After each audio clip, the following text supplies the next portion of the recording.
सात समुंदर पार financial markets के बड़े इंस्टीट्यूशंस, बड़े stock markets, S and P, Dow Jones Adani enterprises को यह कहकर बाहर निकाल रहे हैं कि उनके खिलाफ बहुत गहन आक्षेप और आरोप है फ्रॉड के, और इसलिए वो इंडेक्स में बने नहीं रह सकते हैं। सात समुंदर पार जो जॉनसन एलारा कैपिटल के डायरेक्टर थे, जिन्होंने अडानी के एफपीओ में पैसा लगाया था और पूर्व यूके के प्रधानमंत्री बोरिस जॉनसन के भाई हैं, उनको अपने पद से, डायरेक्टर थे एलारा कैपिटल में, उनको अपने पद से रिजाइन करना पड़ा। लेकिन हिंदुस्तान में सात समुंदर पार इंस्टीट्यूशंस जो हैं आक्षेपों को लेकर चिंतित हैं और एक्ट कर रहे हैं, लेकिन हिंदुस्तान में ऐसा लग रहा है मानो जी कुछ हुआ ही ना हो। सेबी से एक शब्द सुनाई नहीं देता है। कहां है एसएफआईओ, कहां है आरओसी, कहां है ministry of corporate affairs. Government of India तो ऐसे बर्ताव कर रही है शुतुरमुर्ग की तरह कि उन्होंने जमीन के नीचे सर कर लिया है और मानो कुछ हुआ ही ना हो।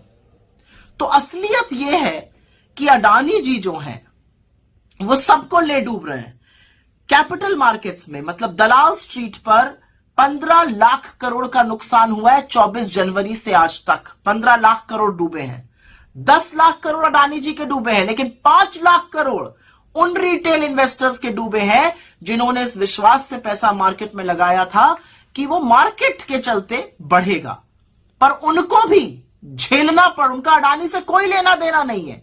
वो शायद हिंदुस्तान की 4000 से ज्यादा जो लिस्टेड कंपनीज है, जो अच्छे से चलती हैं, जो साफ सुथरी है, जिसमें कॉर्पोरेट गवर्नेंस है, उसमें पैसा लगाया हुआ है, लेकिन भुगतना उनको भी पड़ रहा है अडानी जी के कुकर्मों को और सरकार की मिली भगत को। तो सरकार एक्ट क्यों नहीं कर रही है, ये सवाल है।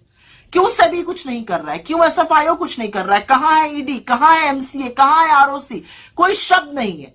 मोदी जी ने तो आंखों पर पट्टी बांध ली, क्योंकि वो तो दोस्ती निभाने पर तुले हुए हैं। वो तो सदन में भी चर्चा नहीं होने देते, सदन को सोमवार तक के लिए स्थगित कर दिया गया है।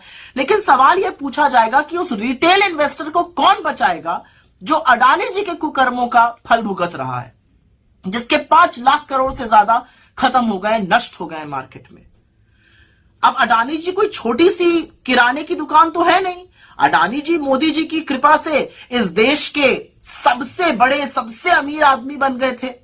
उनकी मोनोपोली एयरपोर्ट पे है, उनका एकाधिकार मोनोपोली पोर्ट्स में है, उनकी मोनोपोली फूड एंड एग्रीकल्चर में है। क्या गोडाउन, क्या वेयर हाउसेस, क्या खाने वाला तेल, सब में वो घुसे हुए हैं। फलों के बागान तक में वो घुसे हुए हैं। उनकी मोनोपोली रिन्यूएबल एनर्जी में है, उनकी मोनोपोली सीमेंट में है, उनके 10 लिस्टेड कंपनीज मार्केट में है, 5 और लिस्ट होने वाली थी। तो जब इतना बड़ा एक जो ग्रुप होता है और मोदी जी की कृपा से इतना बड़ा बना और इतनी जल्दी से विकसित हुआ ग्रुप है, जब डूबता है तो वो सबको ले डूबता है। ये इकोनॉमी को ध्वस्त करने की कुवत रखता है। और ये बात डाउ जोन्स, एसएनपी जैसे लोग, सिटी ग्रुप जैसे लोग, क्रेडिट स्विस जैसे लोग पहचान रहे हैं, फिच जैसे लोग पहचान रहे हैं। लेकिन हमारी सरकार जो है वो आंख पर पट्टी बांधे हुए और मुंह पे दही जमाए हुए बैठी हुई है। तो पूछने की बात यह है कि एलआईसी, एसबीआई, इनसे सवाल कब पूछे जाएंगे? निवेशकों ने, जो policy holder, 30 crore policy holder LIC के हैं, जिन्होंने अपनी जिंदगी की गाढ़ी कमाई लगाई थी, उनको यह कह देना कि जी हम तो 20,000 पे आए थे करोड़ पे, 30,000 हो गए। जी नहीं, आपने 100 रुपए लगाए थे मार्केट में। वो 100 रुपए 10 साल पहले लगाए थे, वो 5 साल बाद 1000 रुपए हो गए, लेकिन उसके 5 साल बाद वो 200 हो गए। तो आप ये सोचकर संतुष्ट रहिएगा कि 100 रुपए 200 हो गए, या ये सोच के चिंता जताइएगा कि 1000 रुपए कैसे 200 हो गए। वही काम एलआईसी कर रहा है, जबानी जमा खर्च।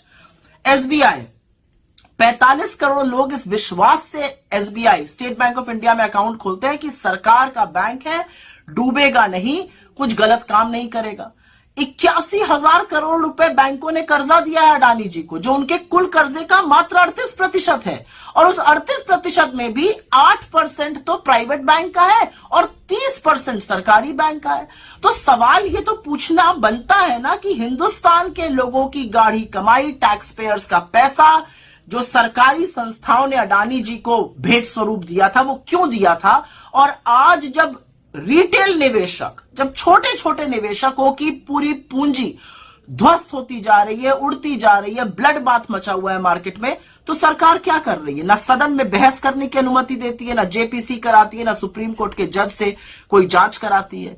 तो आंख मूंद लेने से इसका निवारण नहीं होगा मोदी जी, क्योंकि अब वक्त है मित्रता छोड़कर कर्तव्य निभाने का, और कर्तव्य आपका हिंदुस्तानियों के प्रति है, एक अडानी जी के प्रति नहीं है। ये बात 7 समुंदर पार फाइनेंशियल इंस्टीट्यूशन समझ गए, लेकिन आपकी समझ में ये बात नहीं आ रही।